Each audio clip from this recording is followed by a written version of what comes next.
Hey everybody, Bryan here again for another walk and talk. A pretty nice Thursday afternoon. Today I'm over at Rockhill Park, which is kind of a towpath connecting a few different trails together over here in, again, southwestern Fort Wayne, Indiana. Got some things I need to do a little bit. Thought I'd get out and do another little walk, take advantage of the weather while I can.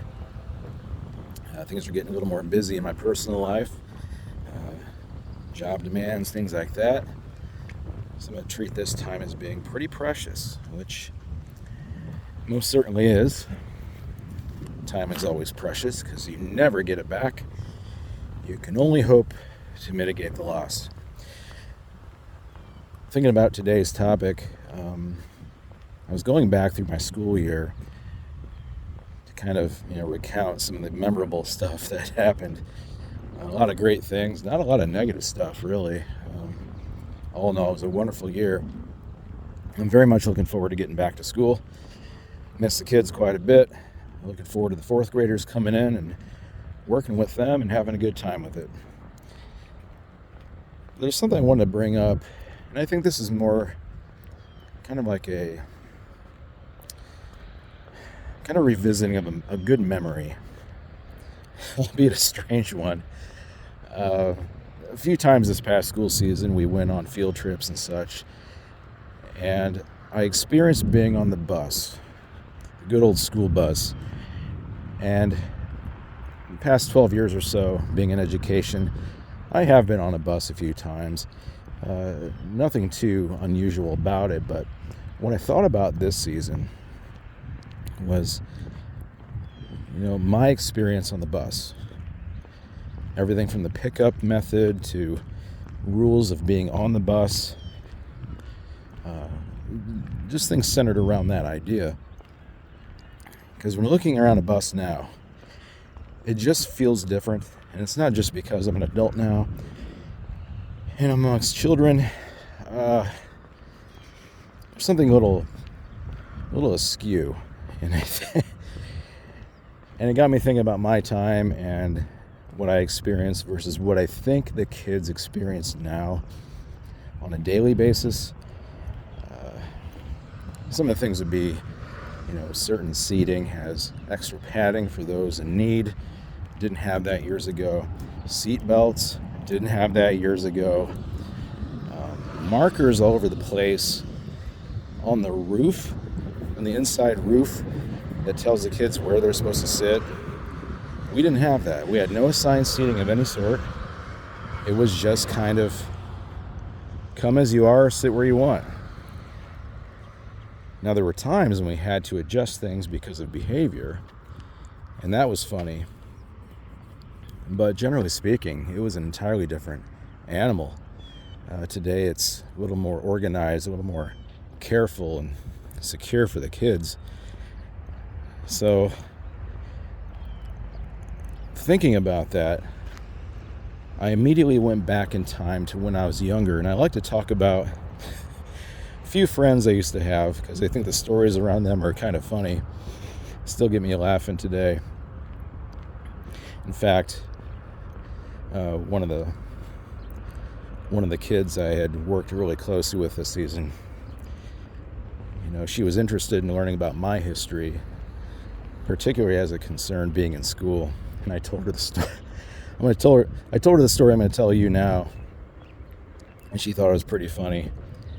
She's a real good kid, and she understands my sort of humor and why I think this is all pretty comical. I don't think all the other kids would if they had heard the same stories, but today it's just going to be a little bit of a nostalgic look back at, let's see if I can pinpoint the time, right around maybe 91, 92, possibly 93. Yeah, I'm going to go with that. So a long time ago. Oh, before I begin this, I want to talk about where I'm going. So Rockhill Park is a towpath. It does have park amenities, like there's a baseball field back there for our nearby company. But over here, here's a localized one for those who just want to pick up and play. Where I started, there's a fairly strangely arranged parking lot and some playground equipment and a pavilion. No big deal.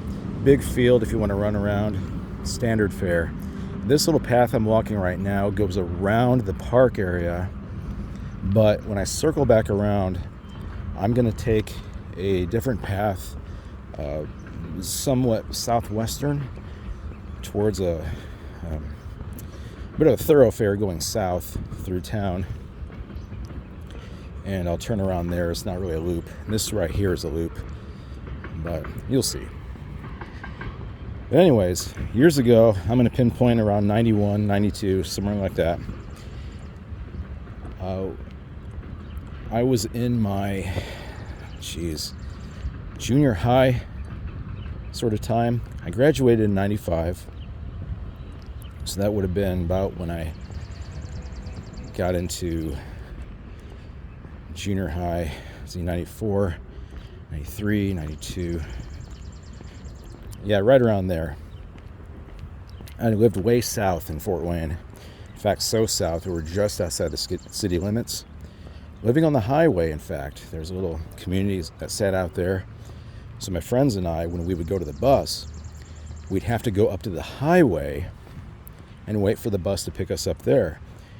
Now, if you're thinking that's strange, it really is. Buses nowadays, as far as I can tell, do not even bother with that because it's unsafe, and it really was. We were standing literally on the highway, like a shoulder or a pull-off, right where it empties, where our community empties out onto the highway.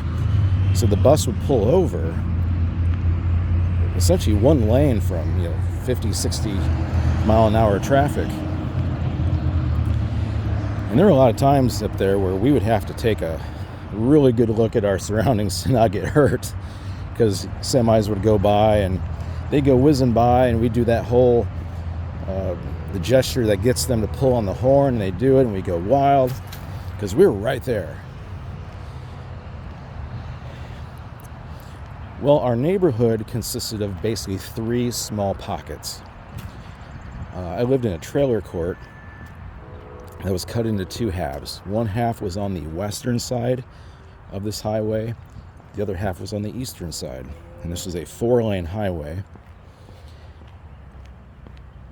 So those who were on the opposite side, they had to wait to get picked up. We came first. And there's a big group of us kids who went on the bus, all of which more or less were in my little social group of friends, boys and girls alike.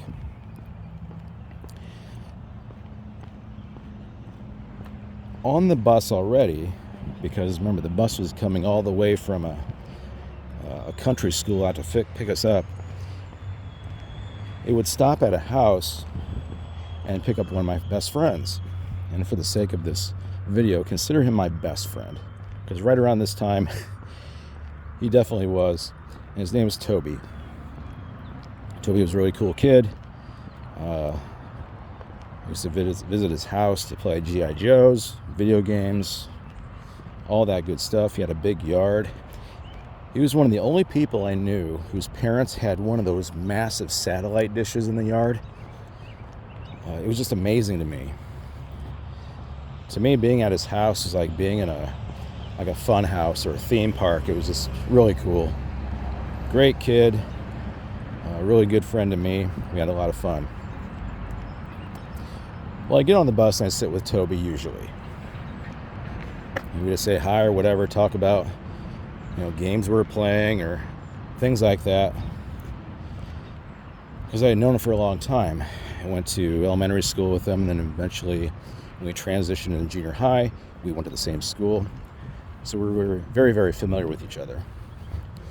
Well, after picking me up at my particular side of the highway, the bus would go down a little further south and pick up some kids at another trailer court.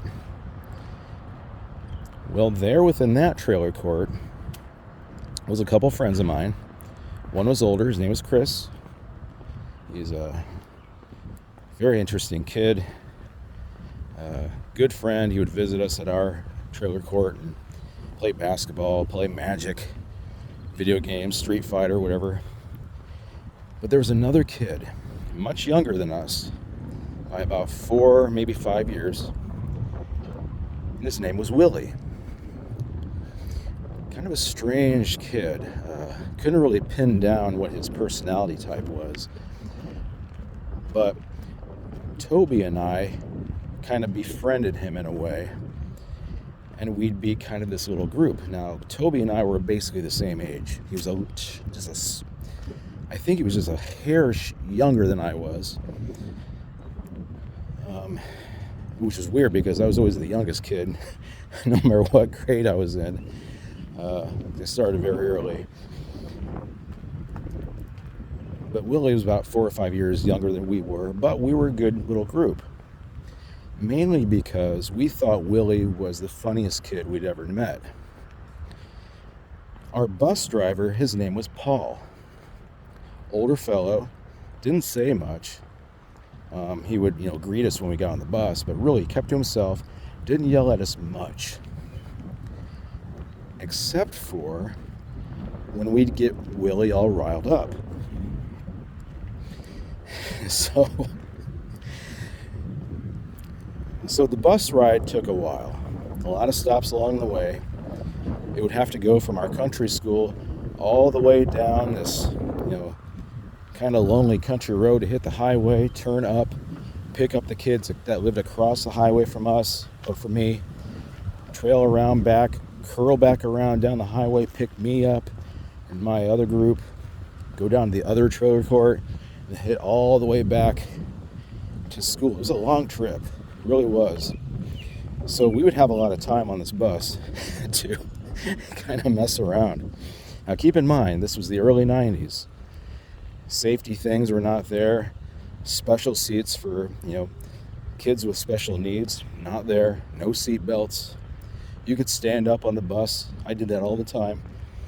That thing where if you're sitting at the window, instead of just sitting there facing forward, you could get up on one leg, bend your knee on the seat, and kind of wrap your arm to the seat behind you, or the one that you're at and the one in front of you. So your back is up against the window. Kind of comfortable, kind of cool. You could see everything on the bus. So what we knew about Willie was that he was very impressionable. You could get him to do pretty much anything you wanted him to do. But he was funny in that he had this knack for making this really loud, guttural scream, like from the pit of his gut. It wasn't like screechingly loud. It was like almost like a bullhorn, or like a ship coming into harbor. It was just this loud bellow, and it would carry throughout the bus. He would do it on his own, because we would sit there. Toby and I would sit in the seat, and we would find where Willie is at, and we'd kind of watch him. And every once in a while, we'd hear this sort of noise, much louder than that. And we'd start laughing because it was so out of nowhere. Didn't know what made him do that. He just kind of had that compulsion to do so. So we got in our heads to kind of get him to do that on command. So we'd sit closer to him, and we'd start, kind of messing with him, winding him up a bit. We go, hey Willie, stand up and yell at Paul. And so he would. He'd go, okay. He'd stand up in his seat, and he'd do that loud yell. And we would watch Paul in the window, the mirror, because he's face forward. Paul is a serious driver. He just faces forward, and when you look in the mirror at him, his eyes are just down the road. So when we would get Willie to make that yell, we'd look in the mirror, and Paul would look up back at Willie and either do nothing go back to watching the road, or he'd shake his head and just keep on driving. Because Paul recognized this kid as being kind of strange. And in fact, there were times when Willie got in trouble for various reasons, and Paul would have him sit on the steps where you would enter the bus. You know, those big, chunky steps that are like a foot tall. You'd have Willie sit there staring out the hatch doors, whatever you want to call those, the retractable doors, so that he could keep an eye on him, because you're just getting in trouble. Which you would not do that nowadays. That is completely unsafe. The kid is unsecure, and you know, in the case of a crash, he would go flying forward, bouncing around the cabin of the bus. So Paul understood that Willie was just a bit of a loose cannon, unpredictable. However, what Toby and I had figured out was he really just wanted a lot of attention. What we knew of his history, his home life, we knew something was going wrong. We knew that his home life was, or left a lot to be desired. How about that? But being the age that we were, we didn't keep that in mind per se. It's not like we were counseling him or working with him or anything. No, we were just a bunch of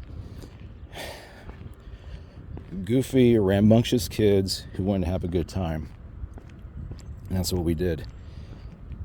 So Willie, we would get him to make those noises. A lot of fun. Easy laughs. Filling down. Go find Willie. Tell him to make a noise, and he would do it for you. Well, I think, looking back, I think Willie understood that he was getting a lot of attention and a lot of, more or less praise from us for what he was doing. The other kids didn't like it. For some strange reason, they didn't laugh. They found it irritating and annoying. And I get why, especially with what I'm going to tell you here in a bit. But it seemed that only Toby and I really appreciated the absurdity of what Willie was doing. And I'm going to pause here for a second.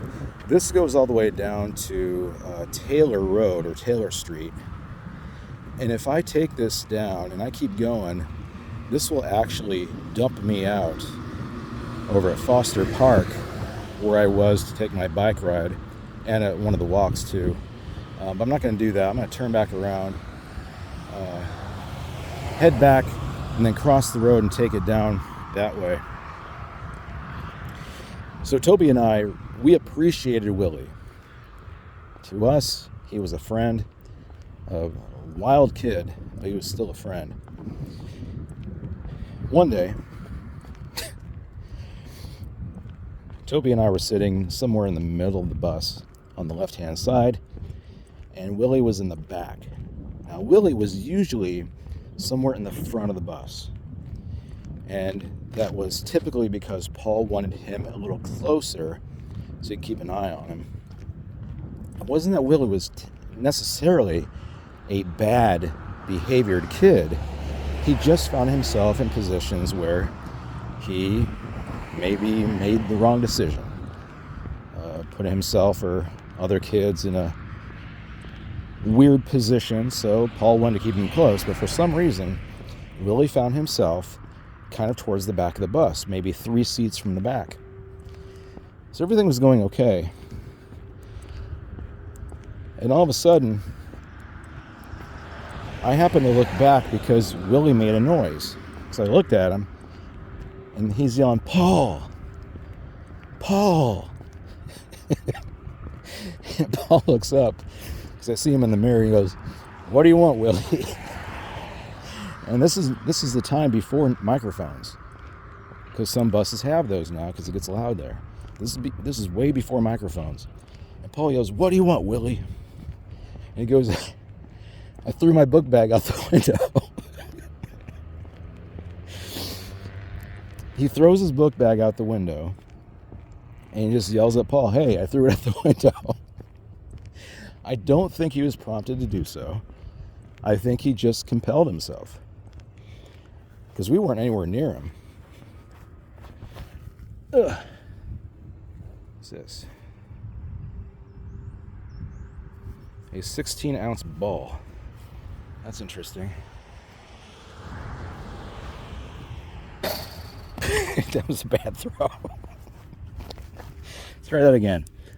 There we go. So Paul gets mad. I don't think he turned around. At least when we were on the bus, he never turned around. Because I was off the bus, and so was Toby, long before any of that happened. So as far as I'm aware, he never turned around.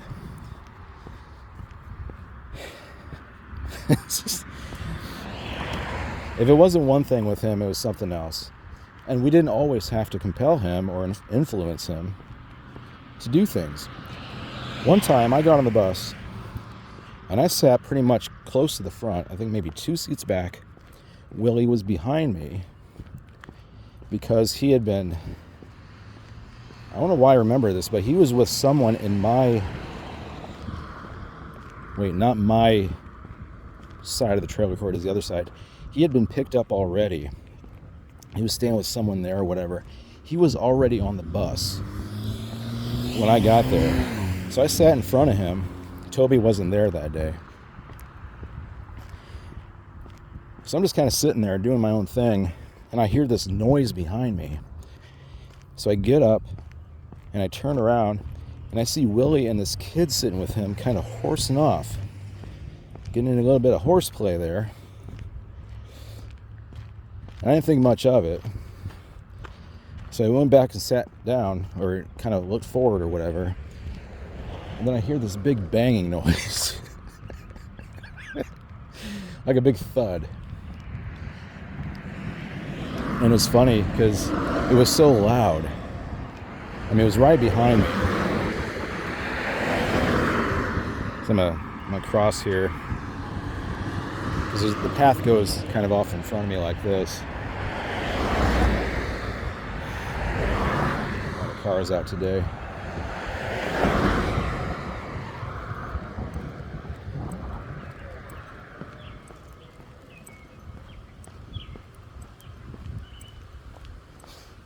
Okay. So I hear this big thud, and I get up and I turn around, and Willie is looking at me with this blank stare, not moving.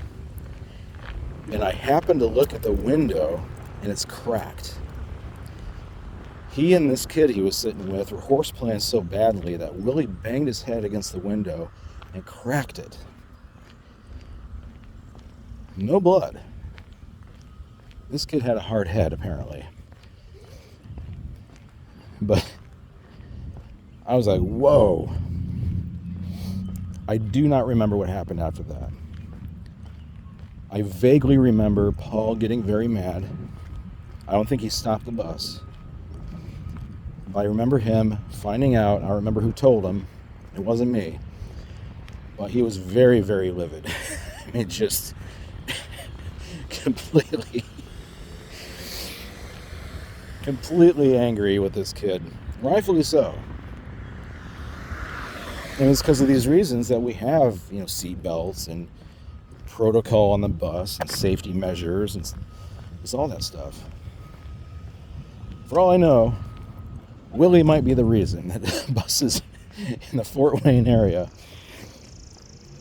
have those seat belts and such, and microphones.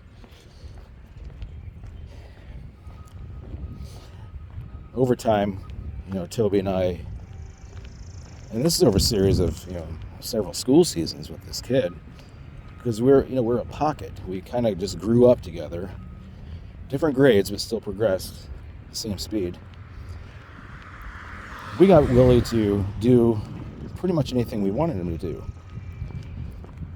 Not only would we get him to stand up and make the noise, he would say, hey Willie, stand up and flip off Paul. He goes, okay. So he'd stand up. He'd go, hey, Paul. We'd look in the mirror. Paul looks up. Willie puts up his middle finger and then ducks behind the seat as if he could hide from him. And every single time he did that, we would just burst out in laughter. It was Everybody else has got one, but we don't. it was magical. Anything we wanted him to do, he would. It didn't matter what it was. If we wanted him to, like if there's someone sitting in front of him, reach around, pull on a pigtail, or poke someone in the back of the head, he would do anything you wanted him to do. He would. The absolute living embodiment of obedient, sheepish behavior. And we loved it. We loved that about him. And we never thought of it as being necessarily a bad thing. We just looked at Willie as being Willie. That's who he was. And I think that was a great time for all of us. I always look back fondly at my, that time period. Yeah, there were a lot of bad things going on at home. For a lot of us, there were. But this was our time to kind of come together, be ourselves, let loose, and just be kids. And it would be fine if the story kind of ended there with Willie. It was really just more of that, left and right. However, there was one thing that he did that kind of put a cap on his legacy on this bus and his time with Paul.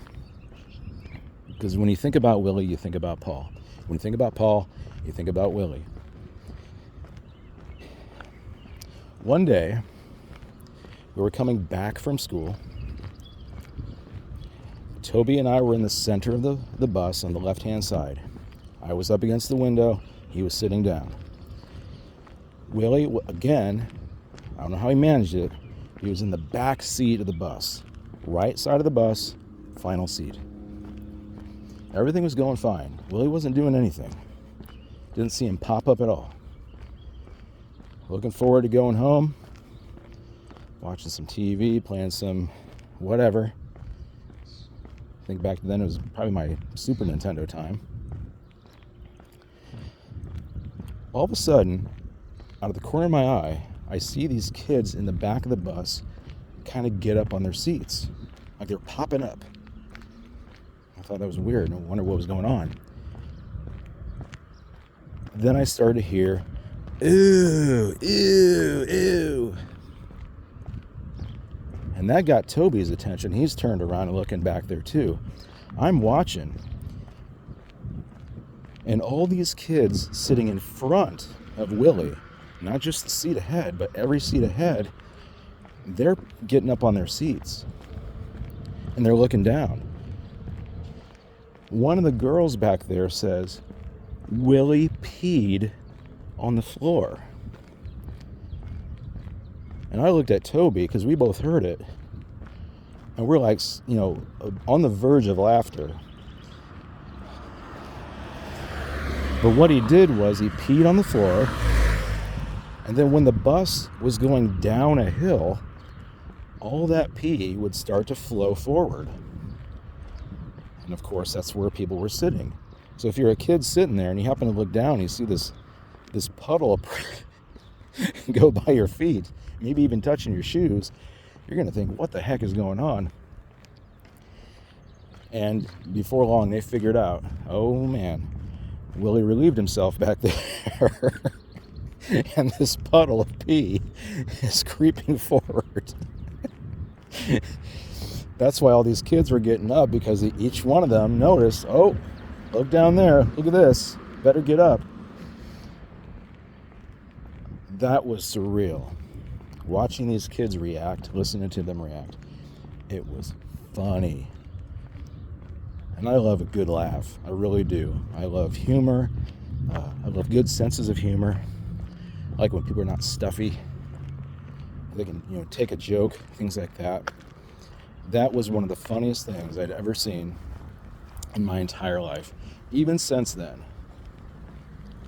that interaction, seeing the reaction, hearing the verbal reaction, listening to figure out what's going on, and watching these kids seat by seat getting up, popping up,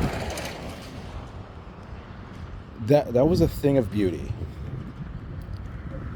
It was I couldn't have dreamed a better scenario to make me laugh.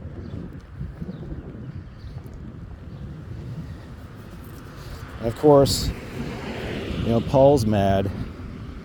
Willie gets in trouble, not on the bus the next day. Basically suspended, whatever they had kind of determined for him. But it was just a hilarious moment. Sharing it with my best friend, having it centered around a kid that we both mutually enjoyed. We genuinely liked Willie. And those times when he would kind of get lost in his own behavior, it was just incredible. Some of my most favorite memories of school time back then came when I was on that bus. And I'll tell you right now, when it came time for me to, unlock my ability to get a learner's permit, pursue driving on my own, I didn't do it. I stayed away from that. In fact, I wasn't driving until I was 19. 2 reasons for that. One, I was in a serious car accident when I was younger, and it spooked me. I didn't like cars. On car rides, I would get car sick. It just wasn't good for me. I didn't have that drive for independence the way that other kids did. I kind of already experienced that because of my upbringing. I was already feeling the pressures of self-sustaining life, taking care of myself. I was already feeling independent, so the car didn't really do much for me. Not only that, I found my time on the bus to be I can't say always good, because I did have trouble when I was in elementary school on the bus because of noise. But those teenage years on the bus, unmatched. I've never experienced anything quite as exhilarating and exciting as being on that bus. So I stuck it through, all the way through senior year. And it was easy for me too, because I was always the shortest, the smallest, the shyest, the quietest. At least that's the way I was voted for my yearbook. So I fit in really well. It wasn't like I was some big mustache jock sitting in the back seat, next to like a 7th grader or something. I fit in. It's kind of my world, that little bus, and then the communities we had along that stretch of highway.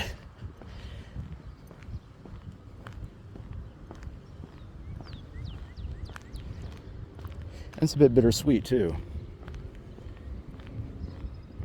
because when you're a kid, you get thrown into the world. You are a product of your parents, of course. You go where they go. You suffer and benefit from their decision making. The community that you are born into, that becomes your community. You have no choice. You make the best of what you have.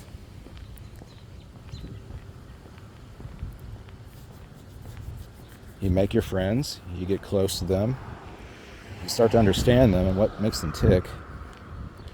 And being kids, sometimes you take advantage of that. You manipulate and you influence for your own needs, sometimes at the cost of someone else's happiness. But I don't think that was the case with Willie. I think he knew exactly what he was doing. I think he let us tell him what to do because he knew we were getting something out of it. And what he was getting in response is a smile, a laugh. As stated, we knew his history. We knew where he came from. We knew what he went home to. Not a lot of smiles and laughter there. I like to look at this as Toby and I giving a service. Willie, you do you. Whatever you are, you do you. And yeah, you're gonna tick off certain people. Other kids, the bus driver, but we love you. You keep doing your thing, Willie. And that's what he did.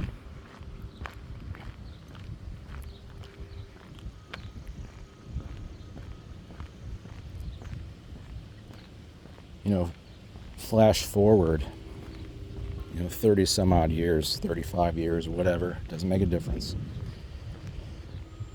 I sit on the bus now and I look at these kids and I wonder, what are their moments that bring them that sort of joy and excitement on that bus? How many of them are actually generating those things? How many of them are lost in their phones?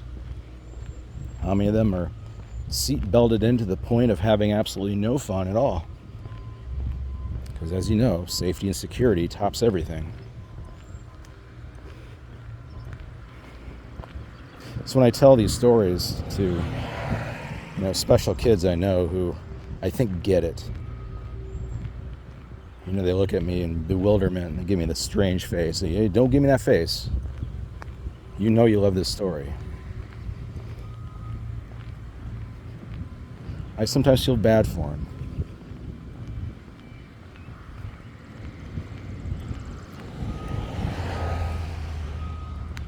Because for kids like us, Toby, myself, Chris, and by the way, he was part of that too.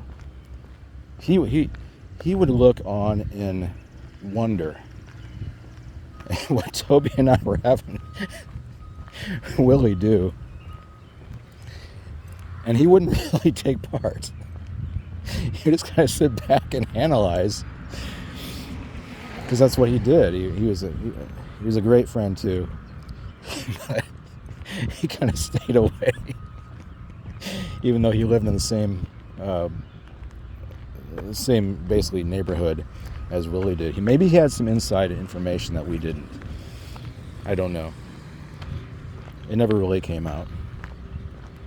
He was not an active participant in our shenanigans.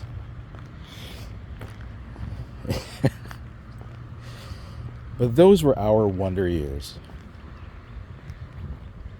We look back in fondness and happiness. Because despite everything going on, the stresses of school, the stress of knowing you're going home to possibly a difficult environment, having to do your chores, dealing with teachers at school, dealing with parents at home, that little pocket of time, that little transitionary moment from school to home, from home to school, for me, that was the best time of my life. Everything I did at home with my friends pales, because we had the freedom at home to run around. That's Gen X. That's my generation. We were that generation where mom and dad said, look, go take care of yourself. Don't get in trouble. If you do, find a way out of it. Figure it out. Here's a key. Supper's going to be on the table at 6. You come home. And if you don't eat with us, it's going to be on the stove. It's going to be cold. You're going to have to heat up on your own. That was our life. And if you lived in the suburbs, a trailer court, in fact, that world was your oyster. He had to do everything he could to crack that baby open and find the pearl. And we did all the time. You know, those kids I used to hang around with, I do wonder how they've been. I wonder, you know, what do they share the same feelings as I do? Do they look back and smile at these times? I don't know. I don't know where they are.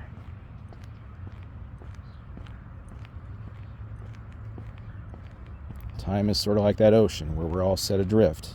Sometimes we're interlocked together. But as things changed, we started to drift apart.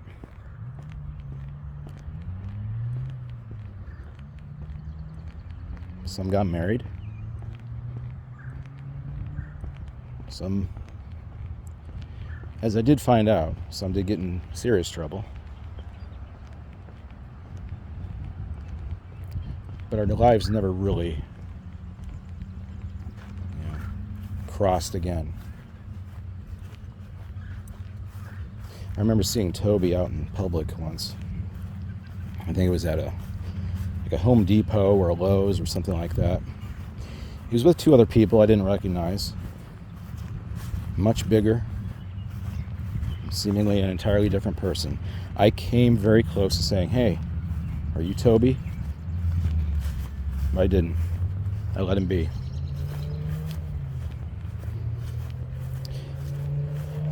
Chris found me once on social media. I didn't respond. And I have no clue what's up with Willie. If he's still even around anymore. No idea. And all those other friends I had, I don't know. I like to think they're still around doing something, maybe sharing the same stories.